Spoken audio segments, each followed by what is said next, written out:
But if you look at sigma x here for the string of length L, it looks like this and this. Each one has corresponding omega n. Okay? If you can completely understand this relation, then you can be regarded as a graduate student, year of 1 or 2, in the field of acoustics and vibration. Okay. So, don't be so disappointed that you do not completely understand the relation. And this relation we call dispersion relation. That means that, as I demonstrate over here, you remember I brought the interesting string, and I oscillate. That is omega t, right? But you see sigma x over here. So omega t and sigma x is related. You see? You see? Why? You see, this is omega t. Omega t. So omega t and sigma x is related. Actually, this guy has zero frequency now, omega. He enters different sigma x space. Yeah? You enter the some interesting space, right? So the omega t and the sigma x is related. Even the string has the same string and same material and same length. The tension is different. The sound is different, right? How can we find the relation from? Okay, that's a question. Excellent question. Okay. The C is related with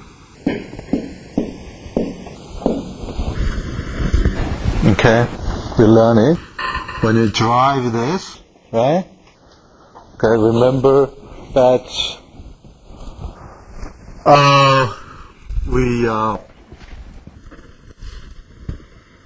when you drive this equation,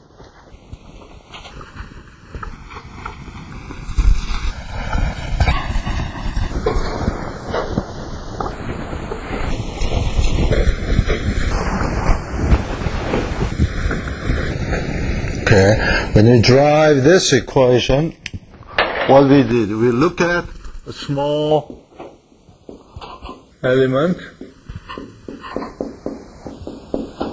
using Taylor expansion, right? And this, well, this way and this way, that is rho L dx.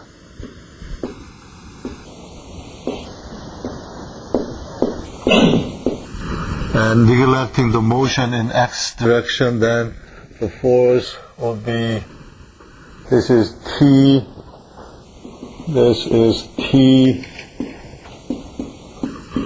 and this is the force T.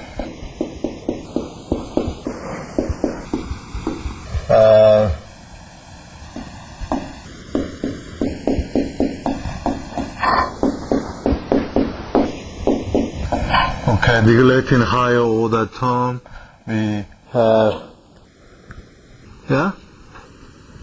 we have the governing equation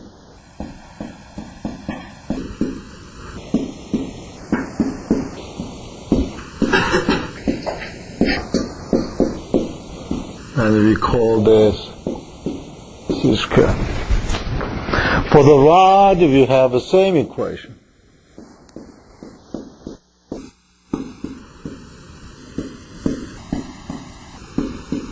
But C squared for the rod. Okay?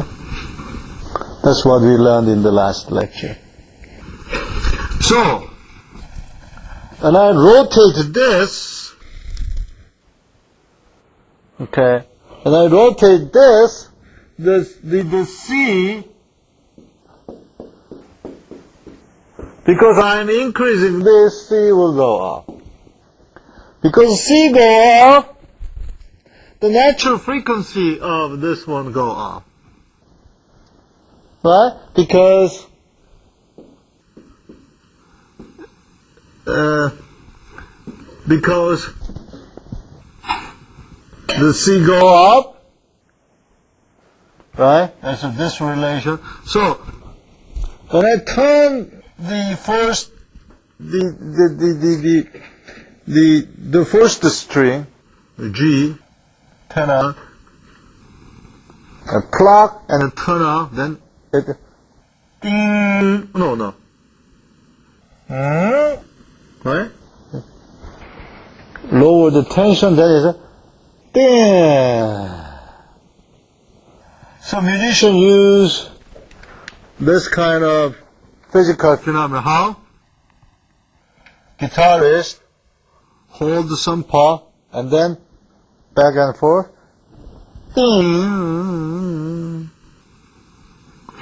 For the gayageum, the Korean musical instrument, ding, ding, ding, ding. How they do it? They control the tension. Controlling tension, changing the C, changing this one, of course, mode shape, the shape. Okay? Interesting, right? Okay. Any other question? Okay. When you're playing the harp, Harp. When I play harp? No, I don't play harp. I cannot. the sound it makes is the combination of all the harmonics. Is there any way to just make the first harmonic come out? Yeah, that's a good candidate. Can be one of a problem of final examination. Could you ask again so that other students can hear? Well, since you said that just playing the string normally is the combination of all the harmonics, I'm asking if there's any way to disconnect from one to the other. Yeah, okay. So, if you were asked, can you generate only this vibration shape? How can you do it? Right? That's the question related pretty much to what you asked. How can we generate this? I demonstrated already in the lecture, right?